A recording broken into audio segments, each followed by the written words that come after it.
Пакистанда оппозициядәге җитәкчеләр Имран хан һәм Тахир әл-Кадрине яклаган меңләгән кеше Исламабадта хөкүмәт каршында урам җыены уздырды.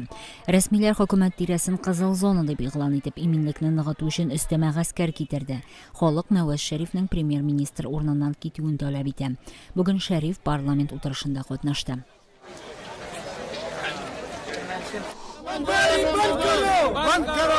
Шул ук Пакистанда кешеләр Бара районында хәрби очкычның тыныч халык яшәгән бистәне утка тотуына ачу белдерергә чыкты. Хибер вилаятында яшәүчеләр анда барган хәрби чарага протест белдерә. Пакистан хәрби көчләр башлыгы 19 август һөҗүмендә сугышчылар үтерелде дип белдерде. Җирле халык моны кире кагып, һөҗүмдә балалар һәм хатын-кызларның һәлак булганын сөйләде.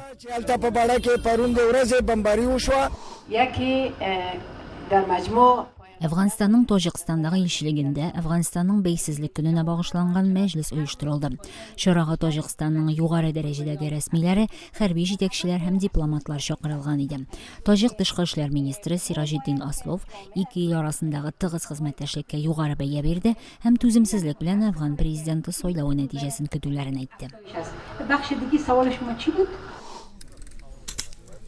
Кыргызстанда Исеккүлдә 12 илдән яшь хәрбиләр катнашында хәрби күнегүләр уза.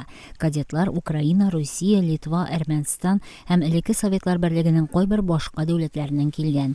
Алар арасында кызлар да бар. Яшь хәрбиләр өчен сугыш күнегүләре һәм спорт бәйгеләре оештырылган.